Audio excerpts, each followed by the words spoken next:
Welcome to Parth commerce academy विद्यार्थी मित्रांनो, मी Mahadik sir आणि आज नवीन व्हिडिओमध्ये आज आपण एक नवीन प्रॉब्लेम बघणार आहोत तुमच्या टेक्स्टबुक मधला एक्झाम्पल नंबर 2. विद्यार्थी मित्रांनो, आपण या व्हिडिओ लेक्चर सिरीज मार्फत शिकवत आहोत तुमचा 12वी कॉमर्स मधील बुक कीपिंग अँड अकाउंटन्सी हा विषय, ज्याच्यामध्ये आपण शिकतोय सर्व theory plus solved unsolved problem. आता या सर्व व्हिडिओची प्लेलिस्टची लिंक मी डिस्क्रिप्शन बॉक्समध्ये दिलेली आहे. जर लास्ट काही व्हिडिओ तुम्ही बघितलेले नसतील तर ते सुरुवातीचे बघून घ्या, ज्याच्यामध्ये मी तुम्हाला थेरी एक्सप्लेन केलेली आहे. थेरी समजून घेतल्यानंतर, ॲडजस्टमेंट समजून घेतल्यानंतर, बेसिक कन्सेप्ट आहेत त्या समजून घेतल्यानंतर तुम्हाला आता मी जे प्रॉब्लेम सॉल्व करून देत आहे ते समजणार आहे. विद्यार्थी मित्रांनो, या व्हिडिओ लेक्चरमध्ये आपण जे शिकवतो त्याच्या PDF फॉर्मॅटमधल्या नोट्स आपला टेलिग्रामचा चॅनल आहे पार्थ कॉमर्स अकॅडमी नावाने, त्या चॅनलवर उपलब्ध आहेत. तर त्या चॅनलची लिंक देखील डिस्क्रिप्शन बॉक्समध्ये दिलेली आहे.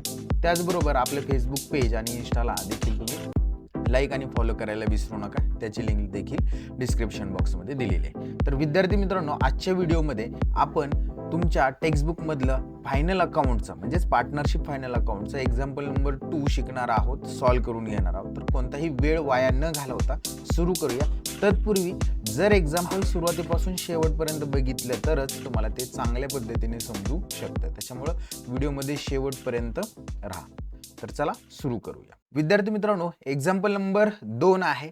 आपली मेथड सर्वांना माहिती आहे. पहिल्यांदा आपण एक्झाम्पल रीड करायचं, काय सांगितलंय ते समजून घ्यायचं, लाईन टू लाईन प्रत्येक शब्दाचा अर्थ समजून घ्यायचा, ट्रायल बॅलन्स जो दिलेला आहे त्यातील प्रत्येक आयटम आपण समजून घ्यायचा, जेणेकरून आपल्याला समजल्यानंतरच आपण काय आणि कशा पद्धतीने सॉल्व करणार आहोत हे समजेल. तर चला सुरू करूया. बघा, पहिल्यांदा काय सांगितलंय त्यांनी ते रीड करूया. From the following trial balance and adjustment. आपल्याला काय दिलेले, खाली एक ट्रायल बॅलन्स दिलेला आहे आणि त्याच्यासोबत ॲडजस्टमेंट दिलेत. Given below you are required to prepare trading and profit and loss account. याच्यावरून तुम्हाला काय बनवायचंय, ट्रेडिंग अकाउंट बनवायचंय, ज्याच्या मार्फत आपण ग्रॉस प्रॉफिट आणि ग्रॉस लॉस फाइंड आउट करणार आहोत. प्रॉफिट अँड लॉस अकाउंट बनवायचे, ज्याच्या मार्फत आपण net profit net loss find out करणार आहोत. कधीचं बनवायचंय, for the year ended 31 March 2019. आणि पुढं त्यांनी सांगितले अँड बॅलन्स शीट सुद्धा बनवायची, ज्याच्या मार्फत आपल्याला त्या पार्टनरशिप फर्मची financial position means asset and लायबिलिटीची पोझिशन समजणार आहे. बॅलन्स शीट सुद्धा बनवायचं आहे. Balance sheet as on that date in the books of Shilpa and Katrina. 2 partner आहेत. पहिल्या पार्टनरचं नाव आहे शिल्पा आणि दुसऱ्या पार्टनरचं नाव आहे कटरीना. लास्ट व्हिडिओमध्ये आपण पाहिलं होतं की आता ह्या ट्रायल बॅलन्स आहे आणि ट्रायल बॅलन्स हे जे आहेत हे डेबिट बॅलन्स आहेत.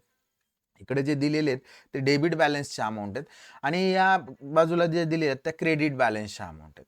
लास्ट काही बेसिक कन्सेप्टचे व्हिडिओ समजून घेत असताना किंवा बेसिक कन्सेप्ट समजून घेत असताना आपण डेबिट बॅलन्सेस हे कशाचे असतात हे बघितलं होतं. तर डेबिट बॅलन्सेस आपले असेट्स आणि एक्सपेन्सेसचे असतात, हे आपण लास्ट लेक्चरमध्ये पाहिलं होतं.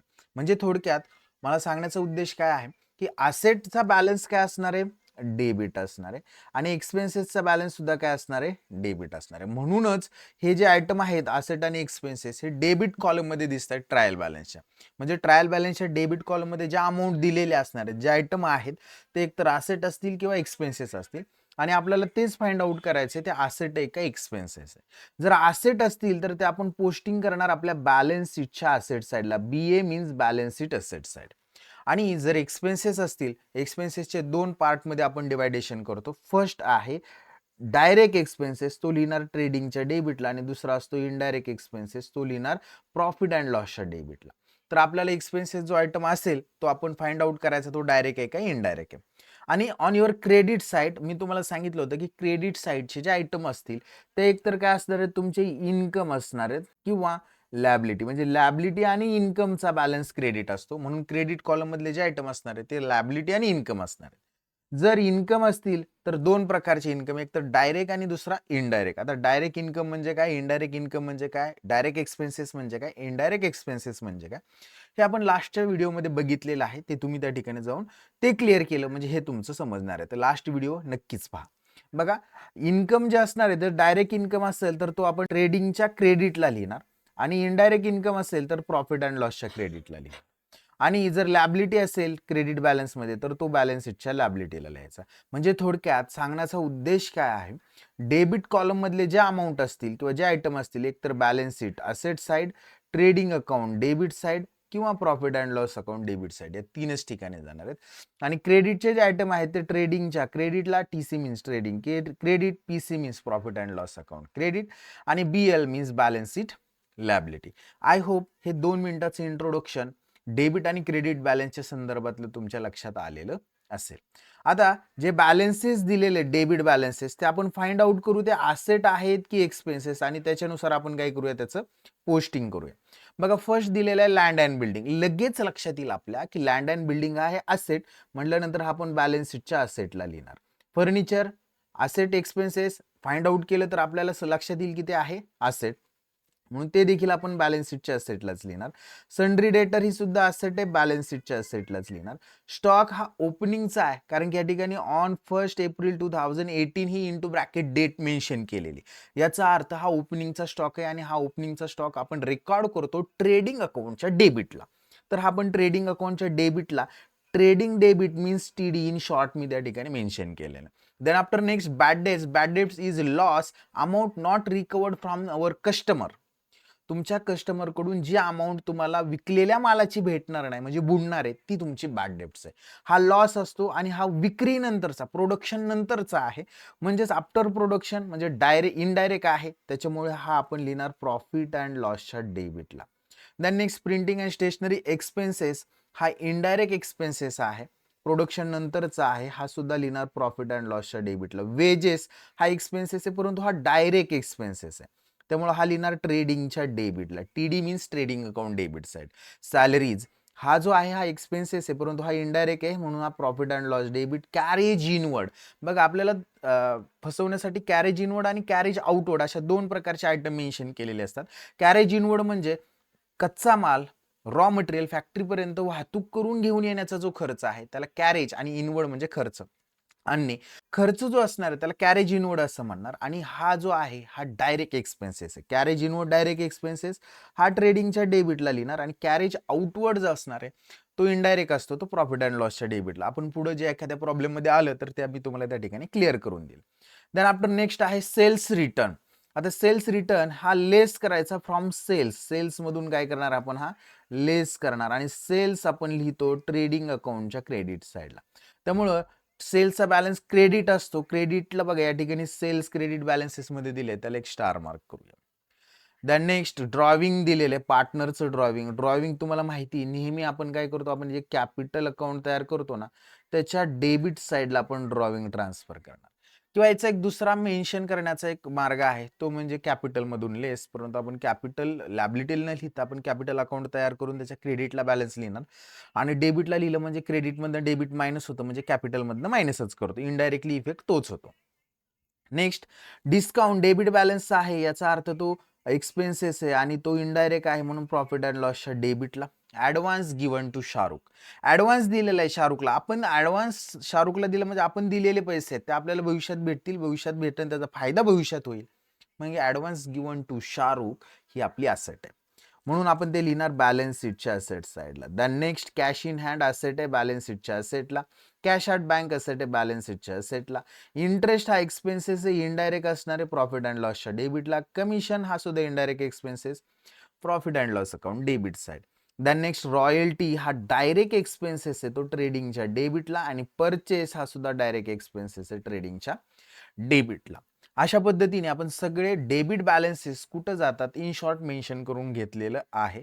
आणि आता आपला मोर्चा घेऊन जायचा आपला क्रेडिट बॅलन्सेसकडे. मी आत्ताच डिस्कस करताना तुम्हाला सांगितलेलं होतं की क्रेडिट बॅलन्सेस एकतर इन्कम असतो किंवा लॅबिलिटी असतो.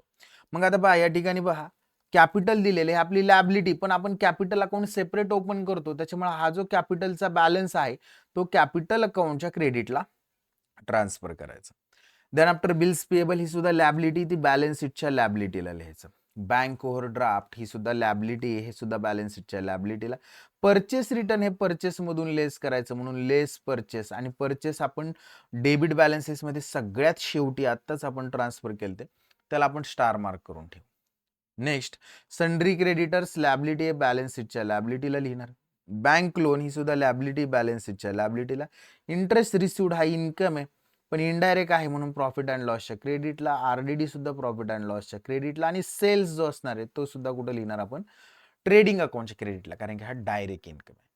विद्यार्थी मित्रांनो, अशा पद्धतीने डेबिट बॅलन्सेस आणि क्रेडिट बॅलन्सेस हे कुठं पोस्ट होतील हे आपण इन शॉर्टमध्ये काय केलेलं आहे त्या ठिकाणी मेन्शन करून घेतलेलं आहे. आता आपला मोर्चा घेऊन जायचं आपल्या ॲडजस्टमेंटकडे, म्हणजेच ॲडिशनल इन्फॉर्मेशन. एक 5 ॲडिशनल इन्फॉर्मेशन दिलेले आहेत. मी लास्ट व्हिडिओमध्ये एक IMP 5 ॲडजस्टमेंट सांगितलेले होते. त्या व्हिडिओची प्लेलिस्ट मी डिस्क्रिप्शनमध्ये दिलेली. त्या 5 IMP ॲडजस्टमेंट परीक्षेला 100% येणार आहेत. ते व्हिडिओ तुम्ही पहिल्यांदा पहा. तर चला, फर्स्ट ॲडजस्टमेंट काय आहे आणि त्याची इफेक्ट काय आहेत ते बघूया. फर्स्ट ॲडजस्टमेंटमध्ये सांगितले, the stock in hand was valued at ₹58,000 on 31 March 2019. म्हणजे आपल्याकडं स्टॉक जो आहे at the end of the financial year, म्हणजे 31 मार्च 2019ला ते एंड होतं आणि तो जो स्टॉक आहे तो 58,000 आहे. म्हणजे हा जो आहे हा क्लोजिंग स्टॉक आहे आणि याचे दोन इफेक्ट असतात. हा एक ट्रेडिंगच्या क्रेडिटला आणि बॅलन्स शीटच्या असेटला लिहिणार, कारण की क्लोजिंगचा आपण फेकून देणार नाही, त्याचा बेनिफिट भविष्यात घेणार आहे, म्हणून तो असेटला मेन्शन करावा लागणार आहे. Then next, second adjustment is outstanding expenses. Very IMP adjustment. Outstanding expenses, royalty ₹15,000 and wages ₹800. Two expenses are outstanding. First is royalty and then next is wages ₹800. Royalty and wages are direct expenses. हे दोन्हीही direct expenses आहेत, म्हणून हे पहा या ठिकाणी खालून 2 नंबरला रॉयल्टी दिलेले, आपण त्याला एक स्टार मार्क करूया रॉयल्टीला. आणि वेजेस बघा आपण वर या ठिकाणी दिलेले सॅलरीच्या वर, त्याला एक स्टार मार्क करू. आणि या ॲडजस्टमेंटचे जे इफेक्ट आहेत ते काय करावं लागणार आहे, रॉयल्टी आणि वेजेसमध्ये हे आउटस्टँडिंग एक्सपेन्सेस काय करायचे, ॲड करायचे. आउटस्टँडिंग एक्सपेन्सेस म्हणजे काय, expenses due but not paid, खर्च झालाय परंतु पेड केला नाही, अशा खर्चाला आपण आउटस्टँडिंग एक्सपेन्सेस असं बोलणार आहोत. तर हा आउटस्टँडिंग एक्सपेन्सेस आपण काय करणार, त्या पर्टिक्युलर एक्सपेन्सेस म्हणजे रॉयल्टी आणि वेजेसमध्ये ॲड करणार, ते असणार ट्रेडिंगच्या डेबिटला. आणि देन नेक्स्ट हे पेड करावं लागेल, भविष्यात ते देणं द्यावं लागेल, बंधनकारक आहे देणं, म्हणून ते शो करणार बॅलन्स शीटच्या असेटला. म्हणजे या ॲडजस्टमेंटचे दोन effect, add from the particular expenses and show on balance sheet asset side, second effect. Then adjustment number third is salary paid in advance to staff ₹2,000. Salary paid in advance, salary is expenses and expenses paid in advance means prepaid expenses. Which prepaid expenses? Salary is prepaid expenses. आणि prepaid expenses मध्ये खर्च व्हायचा आहे परंतु ते अगोदरच paid केला, याचा भविष्यातला खर्च किंवा पुढच्या वर्षीचा खर्च आपण आत्ता दिला, म्हणजे याचा फायदा भविष्यात भेटणार आहे, म्हणजे तो बॅलन्स शीटच्या असेटला दाखवावा लागणार. तो या वर्षीचा खर्च नाहीये, म्हणून त्या पर्टिक्युलर एक्सपेन्सेस मधून लेस, म्हणजे आपला सॅलरी आहे तर हा सॅलरी मधून लेस करावा लागेल, सॅलरीज मधून लेस, आणि याचा बेनिफिट भविष्यात भेटणार आहे. सेकंड इफेक्ट बॅलन्स शीटच्या असेटला आपल्याला दाखवावा लागणार आहे. तर अशा पद्धतीने आपण या ॲडजस्टमेंटचे दोन इफेक्ट समजून घेतले. पण हा ॲडजस्टमेंट सॅलरीवर आहे, त्याच्यामुळे आपल्याला सॅलरीला एक स्टार मार्क करून ठेवावा लागेल. आता ज्या आयटमवर ॲडजस्टमेंट आहे त्याला मी स्टार मार्क करतो, कारण की त्याचं पोस्टिंग करत असताना आपल्याला त्याच्यावर ॲडजस्टमेंट आहे आणि त्या ॲडजस्टमेंटच्या वर्किंगसाठी थोडासा स्पेस सोडावा लागणार आहे, हे लक्षात राहावं, म्हणून हे स्टार मार्क आहे. Then next number 4th adjustment is create a provision for bad debts. Create a provision for bad debts ₹1,000. Bad debts is ₹1,000 and reserve for doubtful debts means RDD 3%. RDD ची amount किती आहे, 3% on sundry debtors. आता या दोन्ही adjustment डेटर्सवर आहे. एकाच ॲडजस्टमेंटमध्ये, एकाच इन्फॉर्मेशनमध्ये दोन ॲडजस्टमेंट आहेत, त्याच्यामुळे हे डेटर्स कमी होतात, म्हणून डेटर्स मधून लेस करणार. आणि दुसरा इफेक्ट, डेटर्स असेट आहे, असेट कमी होणे लॉस आहे, लॉस मेन्शन करणार प्रॉफिट अँड लॉसच्या डेबिटला. विद्यार्थी मित्रांनो, या ॲडजस्टमेंट, ही जी ॲडजस्टमेंट आहे ही खूप महत्त्वाची आहे, पेपरला तुमच्या येण्याची दाट शक्यता आहे. पण आता याच्यामध्ये ह्या दोन्ही दोन ॲडजस्टमेंट दिलेले आहेत. त्यातली फर्स्ट कोणती करणार, तर अगोदर बॅड डेब्ट्स मायनस करणार आणि देन आफ्टर जे अमाऊंट बॅड डेब्ट्स वजा करून डेटर्समधनं शिल्लक राहिलेली असेल त्या अमाऊंटवर 3% आपण आरडीडी काढणार. म्हणजे 2 नंबरला आपण आरडीडीची ॲडजस्टमेंट करणार. फर्स्ट बॅड डेब्ट्स मायनस करायचे आणि देन आफ्टर आरडीडी मायनस करायचं. तर आता ही डेटर्सवर ॲडजस्टमेंट आहे, त्यामुळे आपल्याला डेटर्स दिलेले आहेत पहा सुरुवातीलाच, त्याला एक आपण स्टार मार्क करू. आणि बॅड डेब्ट्स ओल्ड आहेत त्याला पण एक स्टार मार्क करू, कारण त्याच्यामध्ये नवीन बॅड डेब्ट्स ॲड होणार आहेत. And number last adjustment is very important and compulsory, पेपरला येणारीच. लँड अँड बिल्डिंग बघा, depreciate land and building by 5%, land and building is depreciated by 5% and furniture by 10%. दोन asset आहेत, लँड अँड बिल्डिंग 5% डिप्रिसिएट आहे आणि furniture 10%. Effect काय, asset depreciate होते म्हणजे कमी होते, म्हणून त्या पर्टिक्युलर असेट मधून आपण काय करणार, हे डेप्रिसिएशन लेस करणार. असेट कमी होणे लॉस आहे, हा लॉस मेन्शन करणार, पोस्ट करणार प्रॉफिट अँड लॉसच्या डेबिट साईडला. आणि आपण स्टार मार्क करणार लँड अँड बिल्डिंग आणि फर्निचर याला. तर आता बघा, लँड अँड बिल्डिंग सुरुवातीलाच दिलेले आहे आणि त्याच्या खाली फर्निचर दिलेले आहे, त्याला स्टार मार्क करून घेऊ. अशा पद्धतीने आपण प्रॉब्लेम समजून घेतलेला आहे. आपल्याला ज्यावेळेस प्रॉब्लेम समजतो त्यावेळेस आपण हाफ युद्ध जे आहे, अर्धयुद्ध जे आहे ते जिंकलेलं असतं. प्रॉब्लेम समजला म्हणजे पोस्टिंग आपल्याला साहजिकच जमणार आहे. तर आता प्रॉब्लेम समजून घेतलेला आहे, पोस्टिंगला सुरुवात करूया. फर्स्ट आपण डेबिट बॅलन्सेस, ट्रायल बॅलन्सेस सगळे ट्रान्सफर करून घेऊया. पहिल्यांदा दिले लँड अँड बिल्डिंग, कुठं लिहायचं आहे ते, बॅलन्स शीटच्या असेटला, आणि त्याची अमाऊंट आहे 37,800. आपण जाऊ बॅलन्स शीटच्या असेटला, इनर कॉलमला लिहू लँड अँड बिल्डिंग आणि त्याची अमाऊंट आहे 37,800. याच्यावर डेप्रिशिएशनची ऍडजस्टमेंट आहे, त्याच्यामुळे एक लाईन जागा सोडणार आहोत.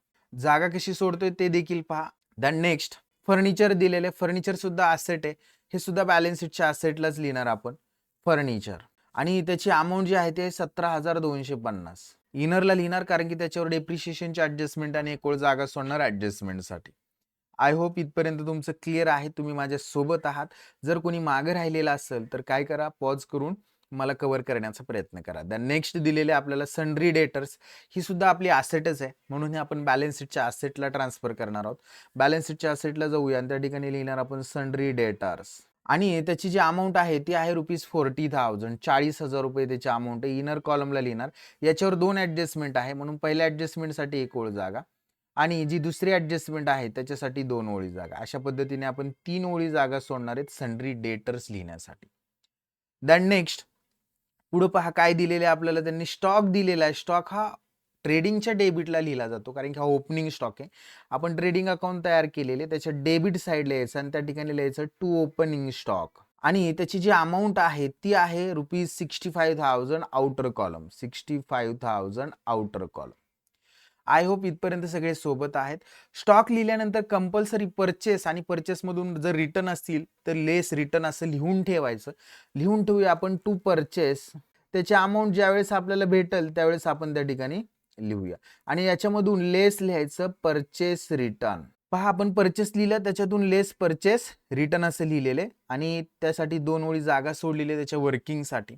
देन नेक्स्ट आपण परचेस लिहिल्यानंतर पुढचा आयटम आहे बॅड डेब्ट्स. हा आपला इनडायरेक्ट लॉस आहे, हा प्रॉफिट अँड लॉसच्या डेबिटला, परंतु त्याच्यावर ऍडजस्टमेंट आहे त्यामुळे तो इनरला लिहिणार टू बॅड डेब्ट्स, आणि कंसातल्या याला हे बॅड डेब्ट जे आहेत ते जुने बॅड डेब्ट्स आहेत, आणि त्याची जी अमाऊंट आहे ती इनर कॉलमला आपण लिहून घेणार ₹400, आणि ऍडजस्टमेंटसाठी एक ओळ जागा सोडूया. बॅड डेब्ट झाल्यानंतर प्रिंटिंग अँड स्टेशनरी, हा आपला इनडायरेक्ट एक्सपेन्सेस आहे, हा सुद्धा प्रॉफिट अँड लॉसच्या डेबिटलाच लिहिणार टू प्रिंटिंग अँड स्टेशनरी, आणि त्याची जी अमाऊंट असणार आहे ती आपण त्या ठिकाणी लिहून घेऊया ₹4,000 आउटर कॉलमला लिहिले. Then next printing and stationery झाल्यानंतर वेजेस, हा डायरेक्ट एक्सपेन्सेस आहे, ट्रेडिंगच्या डेबिटला लिहून टाकूया टू वेजेस, आणि त्याची जी अमाऊंट आहे ती ₹3,000 इनर कॉलमला, त्याच्यावर ऍडजस्टमेंट आहे 3,000 इनरला लिहिले, आणि ऍडजस्टमेंटसाठी एक ओळ जागा सोडायच्या. झालं. त्याच्यानंतर सॅलरी लिहायचं. आता हा सॅलरी आपला एक्सपेन्सेस आहे, परंतु हा इनडायरेक्ट एक्सपेन्सेस आहे, त्याच्यामुळे तो आपण लिहिणार प्रॉफिट अँड लॉसच्या डेबिटला,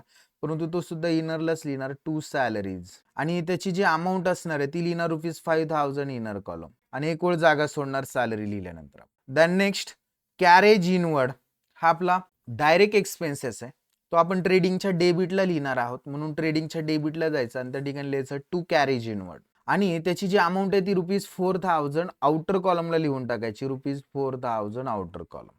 देन नेक्स्ट आहे सेल्स रिटर्न. हा सेल्स मधनं लेस करायचा, पण सेल्स आपण लिहितो ट्रेडिंगच्या क्रेडिटला, म्हणून सुरुवातीला दोघं सेल्स लिहून घेऊ ट्रेडिंगच्या क्रेडिटला बाय सेल्स. त्याची अमाऊंट आपल्याला माहित नाही, ती तशीच राहू द्या, आणि याच्यामधून लिहा लेस सेल्स रिटर्न, आणि याची जी अमाऊंट आहे सेल्स रिटर्नची ती ₹2,000 इनर कॉलमला लिहिणार आपण, ₹2,000 इनर कॉलम, 2,000 इनर कॉलमला, आणि एक लाईन मारून घ्यायची वर्किंगसाठी. अशा पद्धतीने आपण सेल्स मायनस सेल्स रिटर्न लिहून घेतलेलं आहे. नेक्स्ट पुढे बघा काय आहे, ड्रॉविंग. हे ड्रॉविंग आपण कॅपिटल मधून मायनस करतो. दुसरा ऑप्शन काय आहे, आपण वर्किंग नोटच करतो कॅपिटल अकाउंटची. कॅपिटल अकाउंट जर प्रिपेअर केलेलं असेल तर कॅपिटल अकाउंटच्या डेबिटला हे ड्रॉविंग मेन्शन करून घ्यायचं, पोस्टिंग करून घ्यायचं. म्हणून कॅपिटल अकाउंटच्या डेबिटला जाऊया आणि त्या ठिकाणी लिहूया टू ड्रॉविंग्स. ड्रॉविंग म्हणजे काय की जे पार्टनर असतील किंवा बिझनेसचे ओनर असतील ते पर्सनल यूजसाठी बिझनेसचा गुड्स, कॅश किंवा असेट बिझनेसमधून विड्रॉ करतात, त्याला आपण ड्रॉविंग असं म्हणणार. आणि हे ड्रॉविंग बघा दोघांचं किती, शिल्पाचं आहे 2000 आणि कटरीनाचं आहे 3000. म्हणून शिल्पाच्या कॉलममध्ये 2000 आणि कटरीनाच्या कॉलममध्ये 3000. अशा पद्धतीने ड्रॉविंगचं पोस्टिंग करून घेतलेलं आहे. देन नेक्स्ट आहे बघा डिस्काउंट. हा आपला एक्सपेन्सेस आहे आणि हा इनडायरेक्ट एक्सपेन्सेस आहे. प्रॉफिट अँड लॉसच्या डेबिटला लिहून घेऊया 2030 रुपये टू डिस्काउंट. प्रॉफिट अँड लॉसच्या डेबिटला लिहिला, आउटर कॉलमला 2030 रुपये. डिस्काउंट झाल्यानंतर ऍडव्हान्स गिवन टू शाहरुख. हा आपली असेट आहे म्हणून हा बॅलन्स शीटच्या असेटला लिहायचं. Advance given to Shahrukh in short मध्ये लिहिण्याचा प्रयत्न करतो. आणि त्याची जी अमाऊंट आहे ती ₹10,000 आउटर कॉलमला लिहिणार ₹10,000 रुपये. झालं. ऍडव्हान्स झाल्यानंतर cash in hand, cash at bank हे बॅलन्स शीटच्या असेटला लिहायचं. लिहिताना थोडंसं खालून 1-2-3 ओळी जागा सोडा असेट साईडला आणि त्या ठिकाणी लिहूया कॅश इन हँड. आणि त्याची अमाऊंट आहे कॅश इन हँडची ₹20,000. आणि then next cash at bank आणि त्याची अमाऊंट आहे ₹8,000. पुढे जाऊया. इंटरेस्ट हा आपला प्रॉफिट अँड लॉसच्या डेबिटला लिहायचा आहे. इनडायरेक्ट एक्सपेन्स आहे. प्रॉफिट अँड लॉसच्या डेबिट लिहूया आणि त्या ठिकाणी लिहूया टू इंटरेस्ट. आणि त्याची जी अमाऊंट आहे ती त्या ठिकाणी लिहूया ₹1,000. नेक्स्ट कमिशन हा आपण आपला एक्सपेन्सेस आहे. प्रॉफिट अँड लॉसच्या डेबिटलाच लिहूया टू कमिशन. आणि त्याची जी अमाऊंट आहे ती आपण लिहूया ₹2,000 आउटर कॉलमला, कारण की त्याच्यावर ऍडजस्टमेंट नाही. देन नेक्स्ट रॉयल्टी हा डायरेक्ट एक्सपेन्सेस आहे. ट्रेडिंगच्या डेबिटला लिहूया टू रॉयल्टीज आणि त्याची अमाऊंट घेणार आपण ₹2,000 इनर कॉलमला. आणि एक लाईन जागा सोडणार ऍडजस्टमेंटसाठी एक ओळ जागा सोडणार, कारण की त्याच्यात आउटस्टँडिंग रॉयल्टीचे ऍडजस्टमेंट आहे. देन पुढं सगळ्यात शेवटी आहे परचेस आपण मेन्शन केलेले ट्रेडिंगच्या डेबिटला फक्त अमाऊंट लिहू, इनर कॉलमला ₹50,000. अशा पद्धतीने आपण डेबिट बॅलन्सेस सगळे ट्रान्सफर करून घेतलेले आहेत. आता क्रेडिट बॅलन्सेस मध्ये पहा, कॅपिटल दिलेलं आहे शिल्पा आणि कटरीनाचं. हे कॅपिटल आपण रेकॉर्ड करणार कॅपिटल अकाउंटच्या क्रेडिटला, कारण की आपण कॅपिटल अकाउंट तयार केलेले. त्याच्या क्रेडिटला हा बॅलन्स आहे त्यांचा, म्हणून लिहिताना बाय बॅलन्स ब्रॉट डाऊन अशा पद्धतीने लिहिणार. आणि त्याची जी अमाऊंट असणार आहे कॅपिटलची ती दोघांचीही इक्वल आहे. शिल्पाची 45,000 आणि कटरीनाची देखील 45,000. पुढे पहा बिल्स पेएबल आहे. ही आपली लॅबिलिटी आहे. बॅलन्स शीटच्या लॅबिलिटीला जाऊया आपण. एक 3-4 ओळी जागा सोडायची आणि त्याच्यानंतर लिहायचं बिल्स पेएबल. आणि त्याची जी अमाऊंट असणार आहे बिल्स पेएबलची ती त्या ठिकाणी मेन्शन करून टाकूया आपण 17,500 रुपये 17,500 outer column. Then next bank overdraft 10,000 रुपये हे सुद्धा बॅलन्स शीटच्या लॅबिलिटीलाच लिहायचंय, लॅबिलिटी म्हणून बँक ओव्हरड्राफ्ट. आणि ते इनर कॉलमला लिहिणार ₹10,000. नेक्स्ट बँक ओव्हरड्राफ्ट झाल्यानंतर परचेस रिटर्न ₹1,480 रुपीज 1,480 हे परचेस मधून लेस करायचे. परचेस लिहिले ट्रेडिंगच्या डेबिटला, त्या ठिकाणी आपण लेस परचेस रिटर्न म्हणणार 1,480 रुपये. आणि पहा 50,000 एक गेले 49,000 आणि 49,000 480 रुपये गेले तर 48,520 रुपये आउटरला येतील. सन्ड्री क्रेडिटर्स दिलेले, ही लॅबिलिटी आपली बॅलन्स शीटच्या लॅबिलिटीला जाऊया, त्या ठिकाणी लिहून टाकूया सन्ड्री क्रेडिटर्स. आणि त्याची जी अमाऊंट आहे ती अमाऊंट दिलेली आपल्याला ₹22,000. ऍडजस्टमेंट नाही, डायरेक्ट आउटर कॉलम मध्ये लिहिणार 22,000. अमाऊंट पण बघा मी कशा लिहितोय, फिगर एकदम एका खाली एक येतात, त्याच्यामुळे आपलं जे प्रेझेंटेशन आहे एकदम छान असतं, उठाव दिसतं आणि इम्प्रेशन पडतं पेपर चेक करणाऱ्या व्यक्तीवर. त्यामुळे असंच ड्रॉ करा सर्वांनी. बँक लोन लॅबिलिटी आहे, बॅलन्स शीटच्या लॅबिलिटीलाच लिहिणार आपण बँक लोन. क्रेडिट बॅलन्स एक तर लॅबिलिटी किंवा इन्कमचे असतात आणि बँक लोन ही लॅबिलिटी, म्हणून बॅलन्स शीटच्या लॅबिलिटीला त्याची अमाऊंट आहे ₹15,000. ती 15,000 अमाऊंट आपण लिहून टाकणार. देन नेक्स्ट इंटरेस्ट रिसिव्ड हा इन्कम आहे. इन्कमचा बॅलन्स क्रेडिट असतो आणि हा इनडायरेक्ट इन्कम आहे, म्हणून आपल्या प्रॉफिट अँड लॉसच्या क्रेडिटला लिहिणार बाय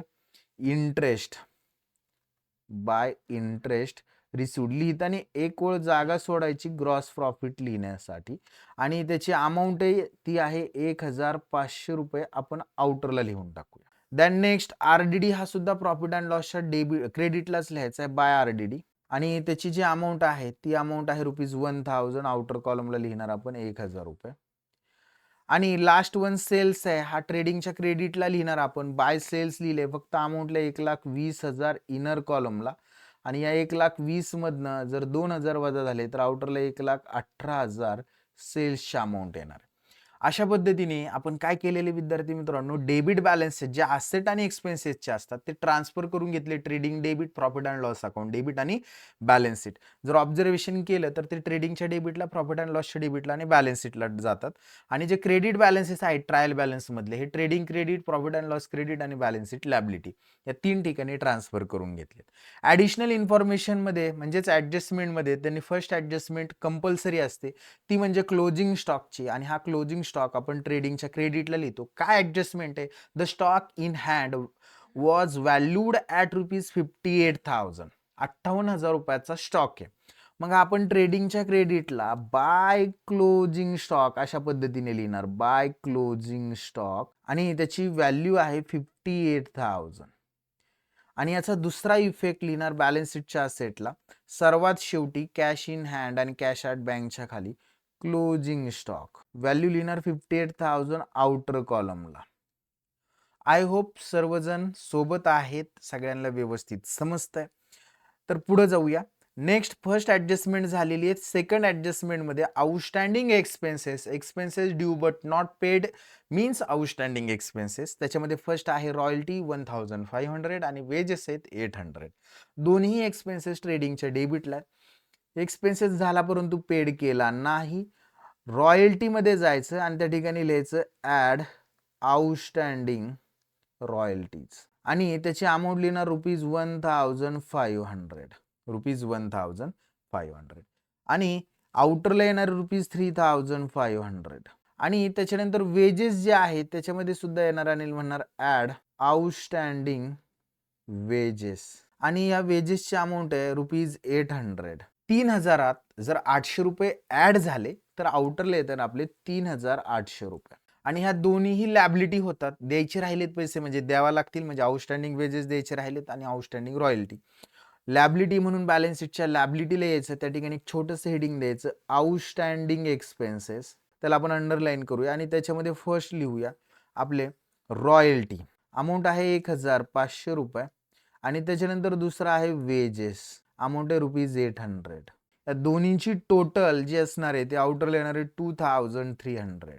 अशा पद्धतीने आपण आपलं 2 नंबरची ॲडजस्टमेंट कंप्लीट करून घेतली. 3 नंबरमध्ये सांगितलंय सॅलरी पेड इन ॲडव्हान्स म्हणजे प्रीपेड सॅलरी म्हणजे भविष्यातला खर्च आत्ताच पेड केला, तो आत्ताचा खर्च नाही या वर्षीचा. इनडायरेक्ट एक्सपेन्सेस आहे सॅलरी म्हणून सॅलरीमधून लेस म्हणायचं, less prepaid salary. Paid in advance म्हणजे प्रीपेड असतं, प्रीपेड सॅलरीज आणि त्याची जी अमाऊंट असणार आहे ती आहे ₹2,000. आता बघा 5,000 मधनं 2,000 जर आपले वजा झाले तर आपल्याकडे राहणार आहेत ₹3,000 आउटरला आणि हा 2,000 आपला भविष्यातला खर्च आहे म्हणजे याचा बेनिफिट भविष्यात भेटणार आहे म्हणून ते बॅलन्स शीटच्या असेटला आपण लिहिणार प्रीपेड सॅलरीज आणि त्याची अमाऊंट लिहूया ₹2,000. झाले सॅलरी झाल्यानंतर नेक्स्ट आहे क्रिएट बॅड डेब्ट्स 1,000 आणि आरडीडी आहे 3%. आता हे बॅड डेब्ट्स आहेत, हे बुडलेले पैसे असतात आपल्या कस्टमरकडून आपल्याला न भेटलेले, म्हणून ते सुरुवातीला डेटर्समधनं वजा करायचे. डेटर्समधनं म्हणायचं लेस बॅड डेब्ट्स आणि त्याची जी अमाऊंट असणार आहे ती रुपीज आहे 1,000. बघा 40 मधनं एक गेले, 39,000 रुपये इनरला येणार आहेत. आणि याचा दुसरा इफेक्ट जो आहे बॅड डेब्ट्सचा तो आपल्या प्रॉफिट अँड लॉसच्या डेबिटला जे आपण बॅड डेब्ट्स लिहिले त्या ठिकाणी म्हणायचं ॲड बॅड डेब्ट्स. आता हे जे बॅड डेब्ट्स आहेत याला जुन्या बॅड डेब्ट्सला ओल्ड बॅड डेब्ट्स कंसातल्या आणि ॲड म्हणायचं बॅड डेब्ट्स आणि कंसातले हे जे बॅड डेब्ट्स आहेत हे न्यू बॅड डेब्ट्स आहेत, याला आपण म्हणणार न्यू आणि त्याची अमाऊंट आहे ₹1,000. जुने 400 आणि नवीन 1,000 असे टोटल 1,400 रुपये आउटरला लिहिणार. आणि दुसरी आरडीडीची ॲडजस्टमेंट आहे 3% कॅल्क्युलेट करायचं आहे. बघा 3% आपण डेटर्समधनं मायनस करणार. डेटर्स बॅलन्स शीटच्या असेटला त्या ठिकाणी येणार आणि लेस म्हणणार, लेस RDD ॲट 3%. आता 3% कसं कॅल्क्युलेट करतोय बघा. 39,000 रुपये व्हॅल्यू आहे, प्राइस आहे डेटर्सची. त्यातले 2 झिरो जर आपण काय केले, हाईड केले, झाकले, तर 390 राहतात. 390 म्हणजे 1% आणि आपल्याला पाहिजे 3%. म्हणून ह्या 390ला 3 ने जर आपण गुणलं, तर मल्टिप्लाय केलं, तर आपल्याला बघा 3 0 0 9 त्रिक 27 हातचे आले 2 आणि 3 त्रिक 9 आणि 2 11 म्हणजे 1170 रुपये आपला RDD येणार आहे. आणि हा 1170 रुपये 39,000 मधनं जर वजा केला, तर आपल्याला डेटर्सचे अमाऊंट भेटणार आहे 37,830 रुपीज आउटरला. आणि हा जो RDD हा प्रॉफिट अँड लॉसच्या डेबिटला डायरेक्ट लिहून टाकायचा 2 RDD. अमाऊंट लिहिणार 1170 रुपये. अशा पद्धतीने आपण सेकंड लास्ट ॲडजस्टमेंट देखील कंप्लीट केली. लास्ट ॲडजस्टमेंट डेप्रिशिएशन आहे, लँड अँड बिल्डिंग आणि फर्निचर. कंपल्सरी पेपरला असणारे ॲडजस्टमेंट, व्हेरी इम्पॉर्टंट ॲडजस्टमेंट आहे.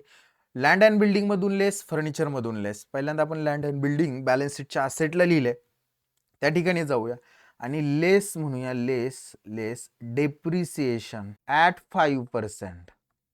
आणि बघा 37,800 वर 5% जर काढले तर 1,890 रुपये आपले येणार आहे. आणि हे वजा झाले तर 35,910 रुपये आउटरला येतील. 35,910 रुपये. सेम त्याच प्रकारे आपल्याला फर्निचरवर सुद्धा काढायचं आहे. फर्निचर सुद्धा बॅलन्स शीटच्या असेटलाच आहेत.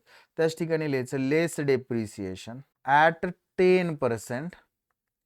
आणि बघा 17,250 वर 10% काढलं तर 1,725 रुपये काय होणार आहे, मायनस होणार आहे. आणि हे वजा होऊन आउटरला आपल्याला 15,525 रुपये अशा पद्धतीने येणार आहे. हे दोन्हीही डेप्रिशिएशन आपल्याला प्रॉफिट अँड लॉसच्या डेबिटला ट्रान्सफर करावा लागणार आहे. आपण प्रॉफिट अँड लॉसच्या डेबिटला जाऊया आणि त्या ठिकाणी हेडिंग देऊया टू डेप्रिसिएशन. तर अंडरलाईन करायची आणि याच्यामध्ये फर्स्ट आपलं पहिली जी असेट असणार आहे ती आहे land and building. Land and building लिहून घेतलं आणि त्याची अमाऊंट आहे 1,890 रुपये. 1,890. आणि दुसरी जी असेट आहे ती आहे फर्निचर. ती आपण खाली लिहूया फर्निचर. या दोन्ही अमाऊंट आपण इनरला लिहितो आणि याची टोटल आउटरला घेणार. फर्निचरची अमाऊंट आहे 1,725 रुपये. आणि या दोन्हींची टोटल जर आपण आउटरला घेतली तर ती आपल्याला टोटल भेटणार आहे ₹3,615 रुपीज, 3,615 रुपये. अशा पद्धतीने आपण सगळ्या ॲडजस्टमेंट केल्यात. प्रॉब्लेमचं जर ऑब्झर्वेशन केलं तुम्ही तर आपलं काहीही राहिलेलं नाही. मी तुम्हाला दाखवतो या ठिकाणी बघा, सगळं पोस्टिंग व्यवस्थित झालेलं आहे. व्यवस्थित सगळं आपण ॲडजस्टमेंट केलेले आहेत. काही चुकून राहण्याची शक्यता खूप कमी असते आपण या मेथडने प्रॉब्लेम जर सॉल्व्ह केला तर. आता क्लोजिंगला सुरुवात करायची. पहिल्यांदा ट्रेडिंग अकाउंट क्लोज करायचं. त्याच्यामधनं आपल्याला ग्रॉस प्रॉफिट किंवा ग्रॉस लॉस फाइंड आउट करायचा असतो. काय भेटतंय ते बघूया. चला पहा, ट्रेडिंगची जर क्रेडिटची टोटल केली तर 1,18,000 आणि ही 58 याची टोटल जर आपण केली तर आपल्याला ती टोटल भेटणार आहे. क्रेडिट कॉलमची टोटल आपल्याला 1,76,000 रुपये. 1,76,000 रुपये. क्रेडिटची टोटल आपण डेबिटला 76,800 रुपये बरं का. 1,76,800 रुपये डेबिटला लिहिले आणि डेबिटच्या अमाऊंट सगळ्या वजा केल्या तर आपल्याला ग्रॉस प्रॉफिट भेटणार आहे 51,180. याला म्हणायचं to gross profit carried down. आणि ही बॅलन्सिंग फिगर आहे आपली प्रॉफिट अँड लॉसच्या क्रेडिटला ट्रान्सफर करायची. By gross profit brought down आणि त्याची जी अमाऊंट आहे ती लिहिणार 51,180 रुपये. 51,180. आणि आता ह्या प्रॉफिट अँड लॉसच्या बघा क्रेडिटच्या 3 अमाऊंट आहेत. या 3 अमाऊंटची जर टोटल केली आपण कितीत बघा, 51,180, 1,500 आणि 1,000.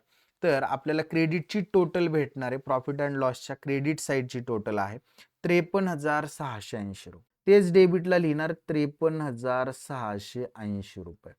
आणि डेबिटचं हे सगळे अमाऊंट 1,400, 4,000, 3,000, 2,000, 30, 1,000, 2,000, 1,170 आणि 3,615 वजा केले तर आपल्याला या ठिकाणी नेट प्रॉफिट भेटणार आहे 35,465 रुपये. आणि हा नेट प्रॉफिट त्यांच्या प्रॉफिट अँड लॉस रेशोमध्ये, म्हणजेच त्यांचा प्रॉफिट अँड लॉस रेशो आपल्याला दिला नाही म्हणजे इक्वल आहे की या रेशोमध्ये या दोन्ही पार्टनरला डिवाइड करायचा म्हणजे वाटायचा. तर आपण तो वाटण्यासाठी 1, 2 आणि तिसऱ्या ओळीला म्हणणार टू नेट प्रॉफिट. कसं लिहितोय ते पहा. To net profit. याला आपण अंडरलाईन करणार आणि याच्यामध्ये अंडरलाईन करून आपण खालच्या ओळीला दोन्ही पार्टनरची नावं लिहिणार. पहिली पार्टनर आहे शिल्पा आणि दुसरी पार्टनर आहे कटरीना. शिल्पाला त्याचा हिस्सा 50% 35,465 मधला, कुणाला तरी ₹1 जास्त द्यावा लागेल, म्हणून आपण काय करू 17,733 रुपये शिल्पाला देऊ आणि 17,732 रुपये कटरीनाला देऊ. अशा पद्धतीने इक्वली तो डिवाइड केला. हा डिवाइड केलेला प्रॉफिट, नेट प्रॉफिट पार्टनरला भेटतो म्हणून पार्टनर्स कॅपिटल जे अकाउंट तयार केलेले त्याच्या क्रेडिट साईडला यायचं आणि त्या ठिकाणी लिहायचं बाय याचं next posting by net profit. पार्टनरला भेटणार म्हणून पार्टनर्स कॅपिटल अकाउंटच्या क्रेडिटला बाय नेट प्रॉफिट आणि शिल्पाला भेटलेला आहे 17,733 रुपये आणि कटरीनाला भेटला आहे 17,732 रुपये आणि यांची जर आता टोटल केली, हे अकाउंट जर क्लोज करायचं म्हटलं तर 45 आणि 17 याची टोटल 62,733 रुपये आणि यांची जर इकडं पण 62,732 रुपये. याच टोटल आपण डेबिटला लिहिणार, क्रेडिटच्याच टोटल डेबिटला 62,733 रुपये आणि 62,732 रुपये आणि त्यातनं ह्या ड्रॉविंगच्या अमाऊंट जर वजा केल्या, पहा ड्रॉविंगच्या अमाऊंट जर वजा केल्या 62,733 मधनं 2 जर गेले तर 60,733 रुपये आणि इथं 62,732 मधनं जर 3 गेले तर 59,732 रुपये. हा त्यांचा कॅपिटल बॅलन्स वर्षाच्या शेवटी राहतोय म्हणून याला म्हणायचं टू बॅलन्स कॅरीड डाऊन. आणि हा जो कॅपिटल बॅलन्स आहे आपलं फायनल आन्सर असतं, हे आपण आपल्या बॅलन्स शीटला घेऊन जायचं आणि त्या ठिकाणी बॅलन्स शीटच्या लॅबिलिटीला लिहायचं कॅपिटल अकाउंट, अंडरलाईन करायची त्याला आणि त्या दोघांची नावं लिहायची आपण पर्टिक्युलर कॉलम लॅबिलिटी साईडला.